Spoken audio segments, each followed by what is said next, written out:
Welcome into Ride the Line, the greatest podcast in sports betting entertainment. My name is Tanner Kern, certified G, bona fide stud, and you can't teach that.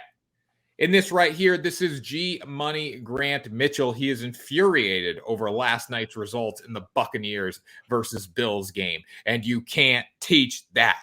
Bada boom, man, the people in the room, welcome in to Ride the Line. Grant, you know who's riding this morning? Big Baker Mayfield. Yep, Baker Mayfield's riding. Look, I'm happy for my guy Tanner. He gave out that awesome prop bet, plus 200 Mike Evans touchdown, cashes right at the end of the game. But, Tanner, we got to talk about it. I'm not going to say this game is rigged because those were penalties, but so many penalties on that final drive on fourth down, just conversions. There was no way the Bucs should have covered that game. That should have been an easy Bills cover. And ultimately, it was not. And I've messed up a few primetime picks in a row, and I'm getting very irritated now. Well, I will say this. The Bills should have covered yesterday, but the Buccaneers' play calling strategy, I think if they do come out and throw the ball on first down instead of sticking Baker in 3rd and 8 every single time, they have a better night than they did. The defense played pretty well for the Buccaneers, as good as they were capable of playing. They tightened up around the red zone, and Baker was good enough to win. Like, Baker is not good enough to win, but Baker's a fighter. Like, he's going to keep fighting until the end. He made some really good plays yesterday. I agree the Bills should have covered, but those were all penalties down the stretch at least. Josh Allen, by the way, some of the throws, like, he was good overall, but early on, I was watching some of these throws, like, what has happened to this guy? No, and that's as good as the Bills are going to look. Like, last night was kind of peak Bills, I think. That's what you're going to get. And if you take a good team against that Bills team last night, you're going to get smacked. Yeah, absolutely. If you're making a hierarchy in the AFC, I mean, you've got to have Chiefs, Ravens, Jaguars probably ahead of them. Who else? The Dolphins you probably put ahead of them. Bills probably maybe fighting for that 5 spot. Does that sound right? Yeah, it sounds about right. I mean, the Bills just didn't look good. They haven't looked good. They looked as good as you're going to look last night. That Tampa Bay Buccaneers team is not good. Like, they should have dominated. It shouldn't have been a 6-point game. And if Chris Godwin gets his head around at the end, there's a chance the Buccaneers actually win that game. Yeah, that was the craziest part. The craziest part was that the Buccaneers could have won that game. It's not unrealistic Chris Godwin catches that ball. No, the entire game. I mean, it was a 14-point game in the second half, in the fourth quarter specifically. Like, if the Buccaneers would have put a touchdown drive together, one drive before they did, or a little quicker than they did, it's a different game. So I think the Bills was probably the right side. The Buccaneers ended up covering, but Tampa Bay also was terrible because they just ran the ball on 1st and 2nd down, got stuffed, and put Baker in 3rd and 8 the entire second half. And I will say the firing of Byron Leftwich, when it happened, I said that was very scapegoaty. I didn't like it. Things don't look better than now. Like, the offensive play calling's been unimaginative for a while now. There's no creativity. I don't see progression. I don't see where this team can go. You know, I don't think there's another level they can get to. I think they're just kind of stuck where they are. It's kind of a rebuild now. Like, Mike Evans doesn't want to be there either. He wasn't even in the game when he needed to be in the game down the stretch. He was going every 3 plays. I'm lucky he caught the touchdown that bounced off the helmet, but he was lazy last night. He didn't want to play football. Chris Godwin wanted to play, but it just, the offensive play calling's terrible.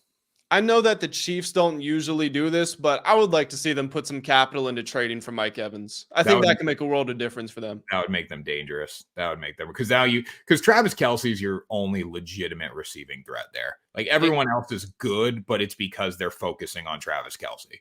Right. And he's 33 years old. And, you know, I mean, he's only missed 2 games in his professional career, but one of them was this season. And he had the knee problem. He had the ankle thing. It would be nice to get somebody else in there.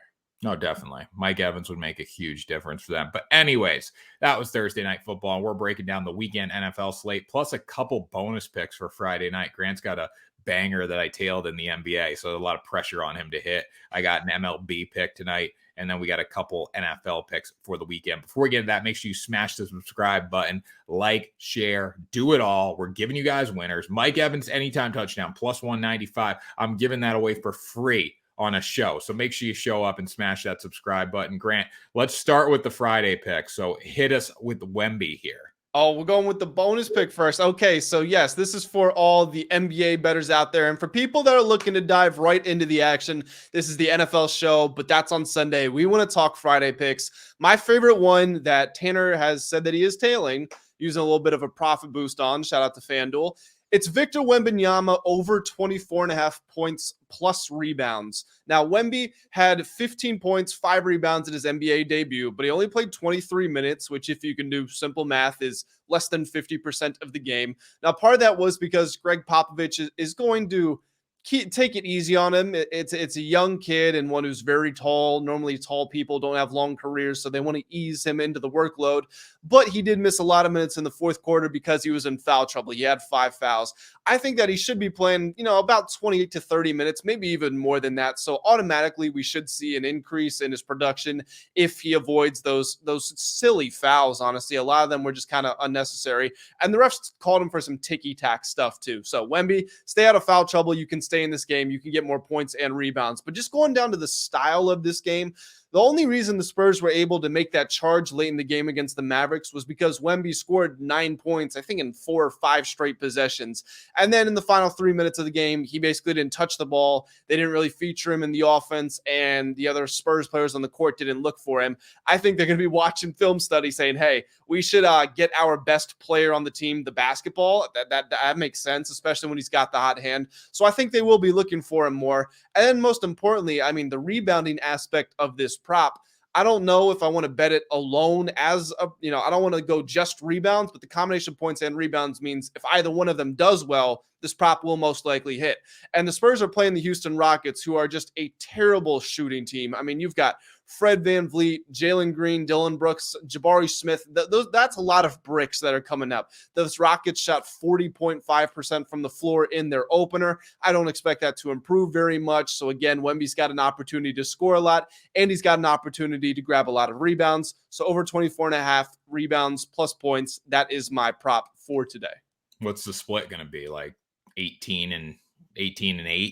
You know what, Tanner? I love that. 18 and 8. That's where we're going. 18 and 8, I think, is a good target for Wemby. All right, 18 and 8 is doable. I'm tailing that pick. Use the FanDuel profit boost. Shout out to FanDuel. If you want to get any of the bonus bets and bonus promos that WSN offers with all these books, make sure you check out the site, which is linked in the description below. I'm taking the Rangers tonight on the money line here. It is a little heavy juice. You could take them run line as well for plus money here. But again, FanDuel, another profit boost tonight for the World Series game. So I'm playing the money line there, and then we'll sprinkle the run line as well with a separate bet. But Nathan Eovaldi's on the mound. He has been sensational in the postseason thus far. He's made 4 playoff starts so far. He's got over 5.5 strikeouts as well in 3 games. So I really do like him to go over his strikeout number. The Arizona Diamondbacks are good. They're playing well right now, but I think we're going to see a similar result to that first game of the NLCS with them, where they just didn't really show up. I think Texas has the momentum. They're at home. Nathan Eovaldi is going to deliver a gem tonight, and they're going to continue to hit. For Arizona, Zach Gallen's on the mound. He's been getting lit up. It lit up in the postseason in general, but really lit up on the road especially. So I expect Texas to hit them to get the win in game 1. Not saying Arizona can't win the series, but I think it's going to be very hard for them to pick up a win over the next 2 days. You know what's funny? With all the effort the MLB has put into growing the popularity and the watchability of the sport, we get the Rangers and the Diamondbacks in the World Series. I don't think that's the matchup they were hoping for. It's terrible. Like, I have no idea. I didn't get a profit boost and I wouldn't even be watching it. Like, that's kind of just where we're at. And honestly, I have more interest in Wembanyama now because it's higher money. We agree we're going Rangers here, right? Rangers for the series. So I said on VSiN last night, I was like, you could take it 2 different ways. You could take the Rangers to win the series minus 174. I don't want to do that. I lost enough money laying that heavy juice with them. So I would say like sprinkle Ketel Marte to win the MVP because he's plus 800. And if the Diamondbacks win, it's probably going to be because of Ketel Marte based on what he's done in the postseason. So that was my take. I do think the Rangers win the series, though. I wouldn't want to bet minus 175, though. Yeah, I wouldn't bet the series price. I'm just talking more. We're both in the same camp. We think the Rangers will win this World Series. They should. The Diamondbacks aren't that good of a team. Like, they are not. If Harper, Schwarber, Castellanos, and Turner didn't go 1 for 28 or whatever the hell it was in Game 6 and 7, the Phillies win that series. Yep, absolutely. All right, let's get on over into the NFL picks. This is what the title of the show is. This is what the people came here for, although that was a good little segment. I'm going to start us off here. I'm going to go, well, actually, we both got the same game here, but we're going to take it in two different directions. I'm going to take the Pittsburgh Steelers plus 2.5 versus the Jacksonville Jaguars. Now, you should wait to see if you can grab this for plus 3 before kickoff, and if it drops to plus 2, the difference between plus 2.5, plus 2 doesn't matter a whole lot. You don't see a lot of games decided by 2-point differentials. But if you do wait out and you can get it for plus 3, it means you can push on a field goal, and that would be pretty valuable. But you know what? If the line doesn't move and it stays at that 2.5, I'm still like the Steelers, mostly because of Mike Tomlin. In his professional career, he is 55, 28, and 3 against the spread as an underdog. That is a cover rate of 65.7%. So nearly 2 out of 3 times he's an underdog, he is going to cover. Now he's a home underdog. Didn't have a bye week last week, but he did have one the week before, and it looked like they changed some things in the offense, added a little more verticality.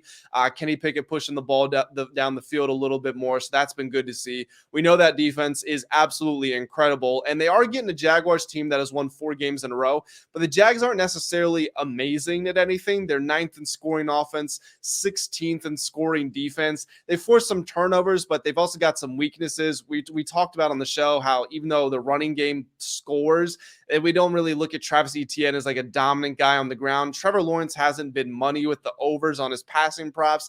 I think this is a spot where you just kind of blind tail Tomlin. You have faith in the Steelers defense, especially at home as dogs, and like them with the points. So I would probably be on the opposite side of it, but that's not the play I'm taking. Like, you look at the Steelers statistically, they really haven't been that good on defense besides forcing turnovers and defensive touchdowns, which means a lot. But if the Jaguars just don't turn the ball over, I think they can win the game. But the play that I'm going with is Trevor Lawrence over 17.5 rushing yards. He had 59 last week against the Saints, all on scrambles. These teams play man coverage against him. They turn their backs, and he just takes off. He's actually gone over this in 5 of 7 games. So 21-26. He missed against the Texans. He had 42 against the Falcons, 31 against the Bills, 15 against the Colts. Now have a great rushing game there, and then 59 against Saints. So he's been really good running the football. It's been with some designed runs, a lot more scrambles. I think the Pittsburgh Steelers front 7 is going to be in his face a lot. I think they're going to put pressure on him. That's how they force their turnovers. And if he can find a lane to take off, he's going to do it. He can realistically hit this with a couple of carries. He's had a few long carries of 20 yards this year as well, so the chance he could do it in one. But I like this play for Trevor Lawrence. I'm a huge proponent of taking the over on rushing yards for quarterbacks going against defenses that live in the backfield. So when you got TJ Watt and the whole crew over there, I think that's a good play, Tanner. I like that one. Definitely. All right, Grant, finish us off here. All right, my second NFL pick and my third and final pick of the show. I'm going to talk about the Houston Texans here. Now, this line is -3 versus the Carolina Panthers, and it makes absolutely no sense. So I will say that for the life of me, I can't figure out why this line isn't heavier.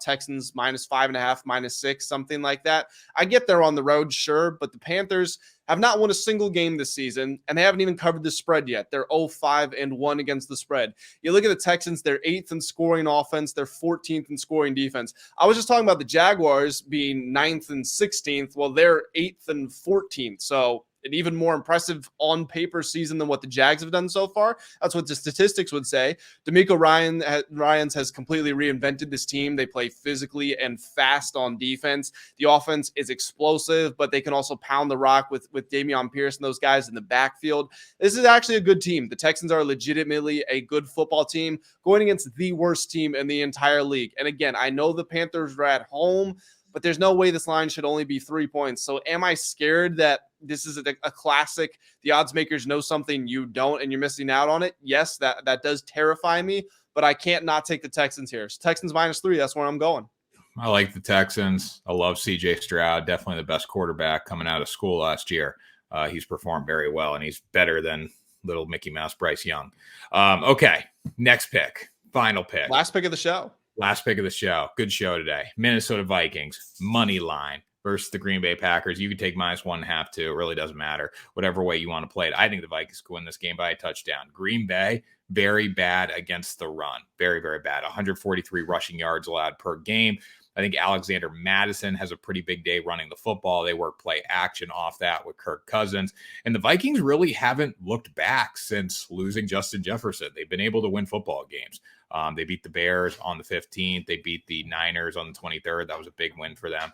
And then you look at this Green Bay Packers team offensively. I thought they were going to have a day against the Broncos. I thought they were going to play great. But the problem was they didn't. And Jordan Love is not good. Jordan Love's an epic bust. He's a bust of massive proportions. So I am going to go with the Minnesota Vikings here, especially with their defense too. Brian Flores has just been really good deciding coverages and working blitzes in. I think the Packers have a long day here. The Minnesota Vikings, without Justin Jefferson, they should have all the reason in the world to be deflated and just give up. They out-physicaled the San Francisco 49ers in prime time. I understand that they got to Brock Purdy supposedly, after he got the concussion. So you wipe that away. You just look at what happened in the trenches. The Vikings dominated them. And that's something that you should not be saying, but it's a testament to them. And to your point, Justin Jefferson's the best player on that whole team, regardless of position. He is the best player, and they've won a couple of games since he went out, and Kirk Cousins is playing well. That was maybe Kirk Cousins' best primetime game of his entire career. And when you're looking at the Packers, I was just like you. I thought they were going to win and win big against the Broncos. I bet the over. I was all in on them.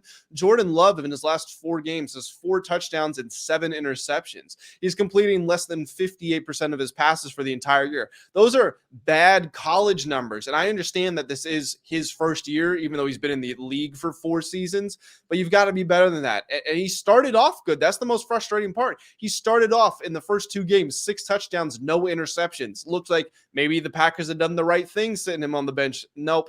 4 touchdowns, 7 interceptions the last 4 weeks. I get the line's close. It's a rivalry matchup, but I'm with you here. I don't see how you can go against the Vikings. No, not the way they're playing. I trust Kirk Cousins a lot more than I do Jordan Love. But that was Ride the Line for Friday. Heading in the weekend, heading in strong. Victor Wembanyama better get going tonight, Grant. It's a big pick for you right now. Big pick for you as well, because I tailed your parlay of the Phillies, whoever it was, the Phillies. What was the other team? Phillies and Niners.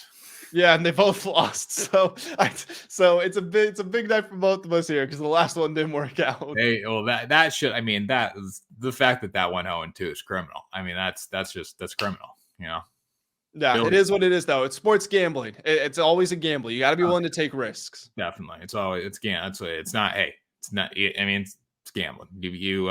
Gamblers got to be resilient. Scared money don't make money. Got to keep hammering. That's the motto for the weekend. Scared money don't make money. Guys, you know what to do. If you enjoyed this video, press the like button. Let Tanner and I know in the comment section what your favorite picks for the weekend are. And Tanner, you get us on out of here. That was Ride the Line, the greatest podcast in sports betting entertainment. We'll see you on Monday for another episode.